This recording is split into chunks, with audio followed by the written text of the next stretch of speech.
Bonjour à tous, une nouvelle vidéo pour les sixièmes sur la proportionnalité. On continue avec des corrections d'exercices. Alors cette fois-ci, on est vraiment sur l'application de la proportionnalité, c'est-à-dire calculer des valeurs lorsqu'on a justement une situation de proportionnalité.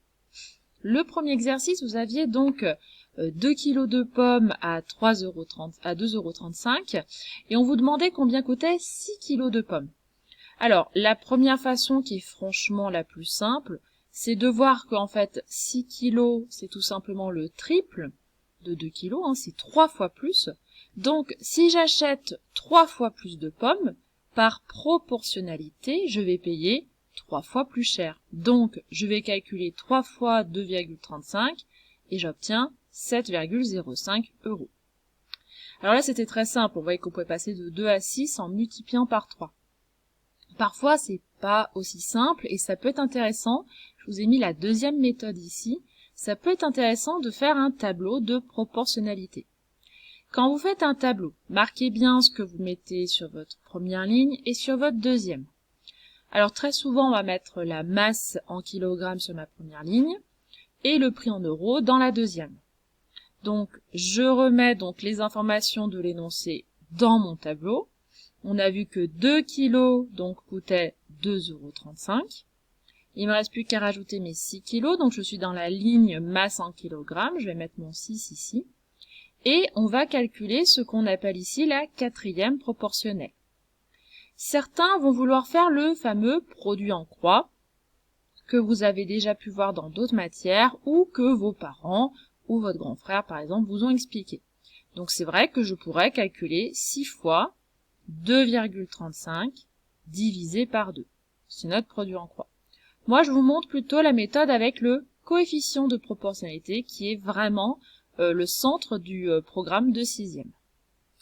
Je me dis, je dois passer de la première ligne à la deuxième.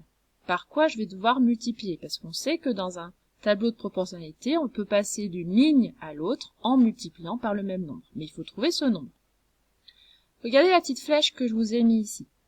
Je vais diviser le nombre d'arrivées par celui de départ. Donc, vous voyez, je vais diviser le 2,35 par 2. C'est ce qu'on appelle également le passage à l'unité. C'est-à-dire que là, je me dis, en fait, finalement, combien me coûte 1 kg de pommes. On obtient 1,175. Ça veut dire que pour passer de la première ligne à la deuxième, je peux multiplier par 1,175.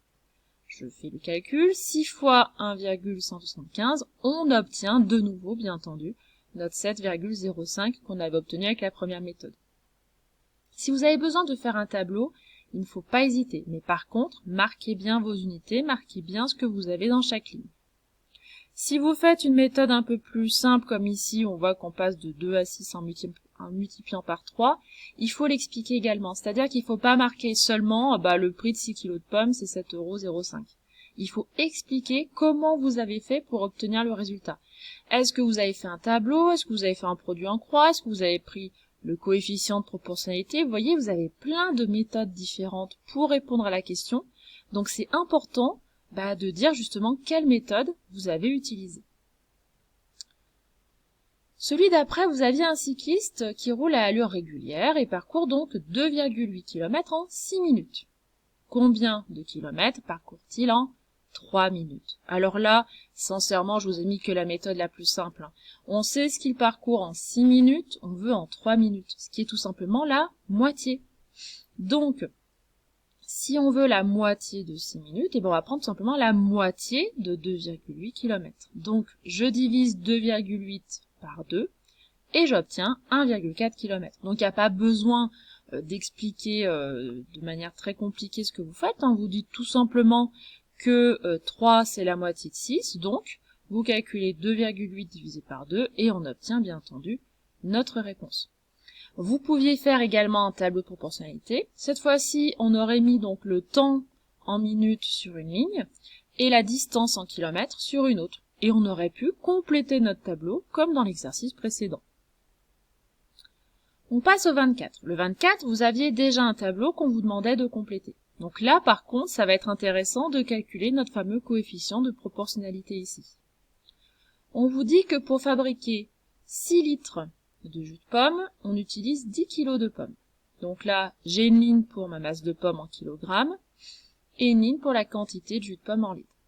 Donc ici, ce sont bien entendu mes deux quantités, d'accord, la masse et la quantité de jus de pomme. Vous deviez recopier et compléter le tableau. Alors, c'est vrai que là, on vous demandait pas forcément de faire un calcul, mais il faut expliquer, là encore, votre résultat, de ne pas mettre directement les réponses dans votre tableau sans explication.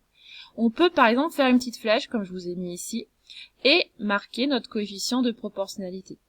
Alors, comment trouver? Vous voyez ma flèche, j'ai fait donc du haut pour aller vers le bas.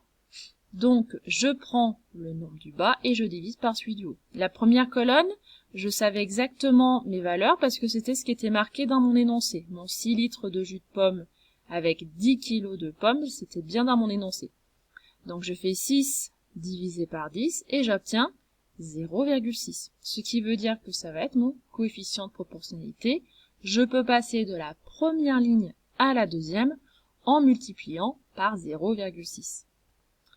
Donc, si je fais 2 fois 0,6, j'obtiens 1,2.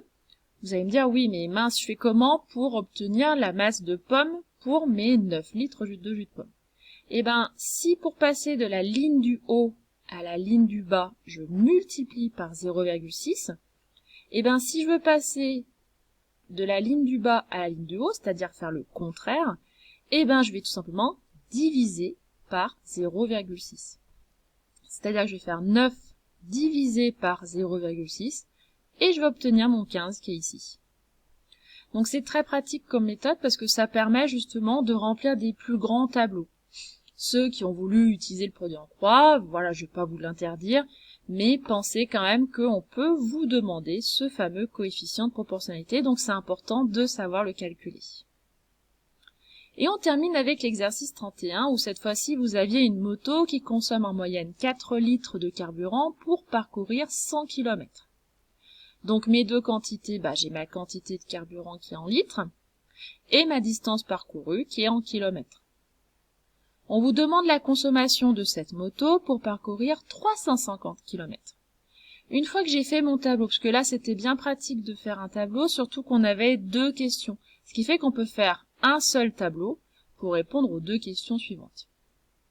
Donc on a mis notre 4 de l'énoncé, notre 100 km de l'énoncé également. Mon 350 km, je le mets dans la ligne des kilomètres. Et je me demande ma quantité de carburant ici en litres. Même chose, je peux en même temps regarder la question d'après. Cette fois-ci, c'est avec 9 litres de carburant. On me demande la distance parcourue. Donc mon 9 litres, je vais le mettre en haut.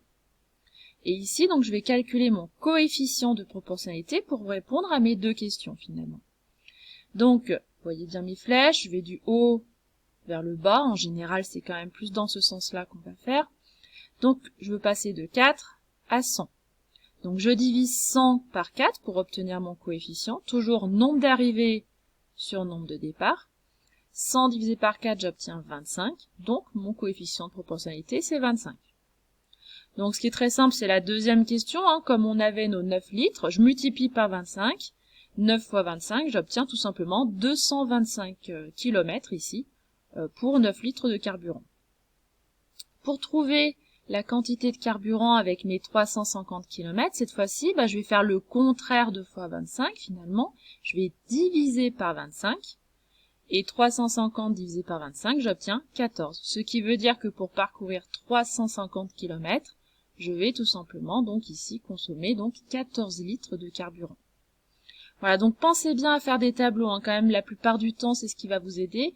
Essayez de voir si vous pouvez pas faire un calcul mental, comme les deux premiers exercices où finalement vous pouvez faire ça très simplement, sans faire de tableau, sans faire de calcul compliqué. Et en plus en sixième, c'est quand même très souvent qu'on va vous demander plutôt des calculs simples, mais des calculs logiques. Là c'est vraiment faire appel à votre logique ici. Et quand vous avez des calculs un peu plus compliqués, vous faites un tableau et en général ça se passe très bien, c'est ce que vous allez beaucoup utiliser en 5e, 4e puis 3e. Allez, j'espère que vous avez bien compris, à bientôt!